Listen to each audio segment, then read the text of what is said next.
The House of Representatives also held its own constitutional review zonal public hearing across the country as part of efforts to tinker with the 1999 Constitution that currently defines the coexistence of citizens in Nigeria.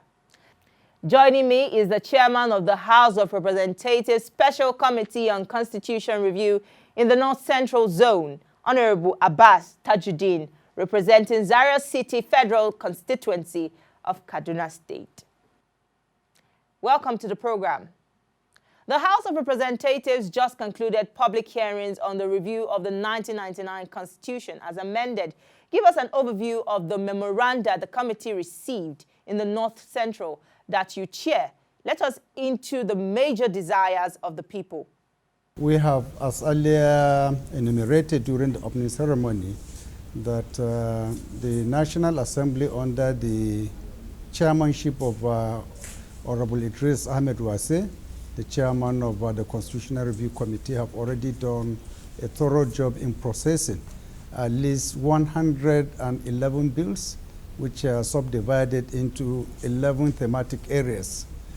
Those are the ones that we brought before the public domain to intimate them about what the National Assembly has done and to seek for their additional inputs. And we gave them the opportunity, if there are some aspects of what we have done that has not covered their areas of interest, that they are at liberty to come up with memorandum on them.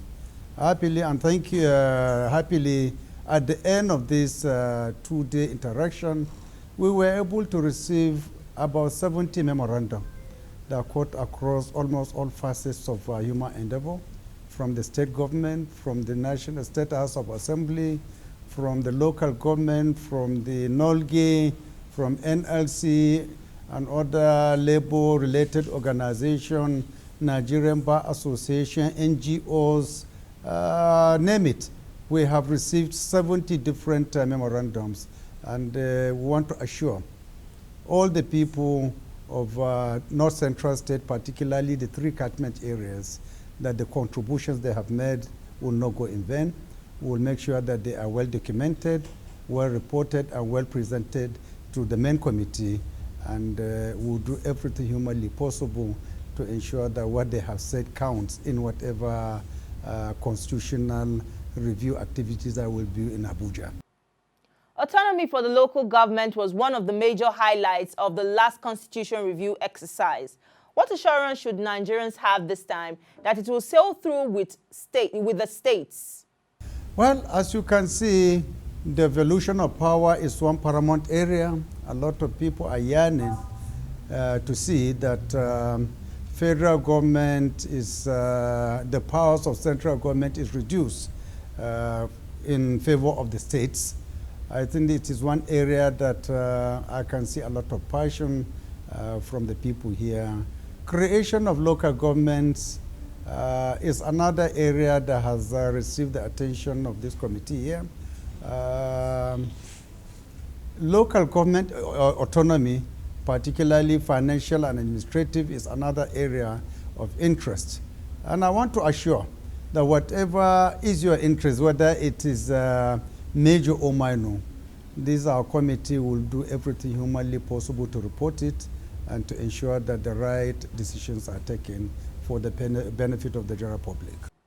The local jazz center was more of Kogi people's presence. Why didn't we see representation from other states? Well, without answering for the two states, I just want to interpolate that why perhaps we did not see much of Kwara and Niger is as a result of the Senate sitting that has already taken place a week ago, where major presentations by Niger and Kwara state governments were made.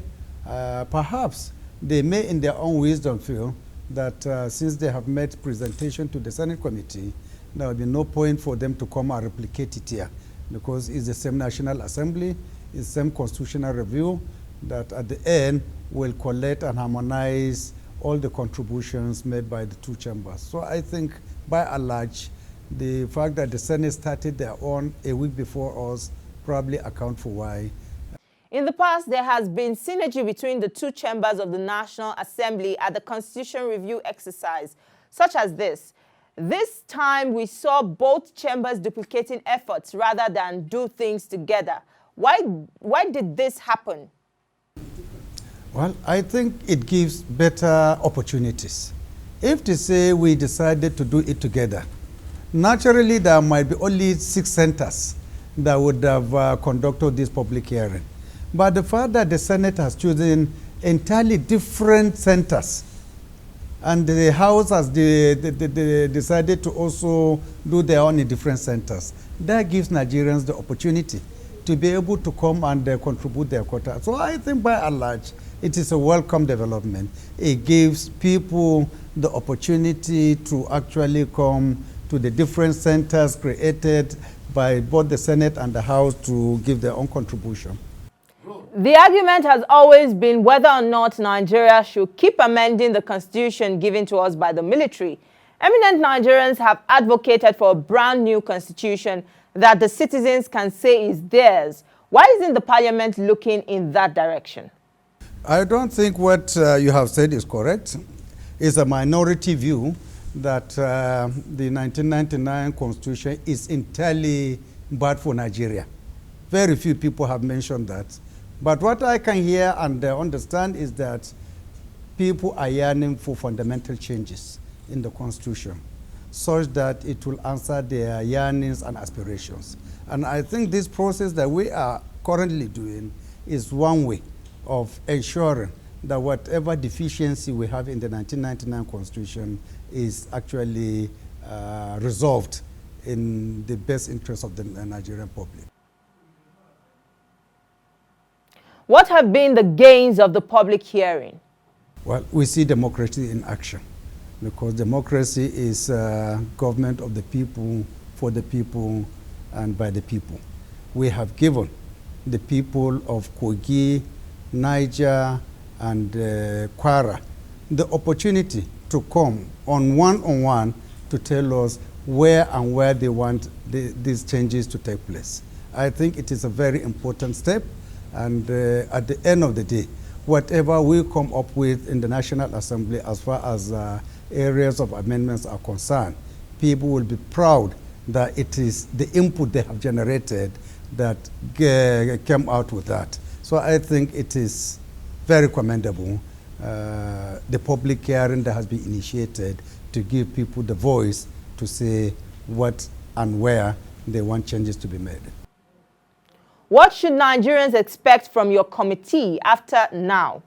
Well, we'll go back to Abuja and write our report. As I've said, we'll make sure that every contribution, every presentation counts in our report. We submit to the Mother Committee, and we try to defend it as much as possible. The Mother Committee has the roadmap, has a timetable for the rest of the 2 years we have. We will ensure that that roadmap is followed religiously to ensure that the beautiful work we have started at this time does not go in vain like previous attempts. We'll ensure that we diligently continue with these processes to its logical conclusion, so that before the end of the 9th Assembly, a revised constitution will be available for Nigerians that they will be proud of.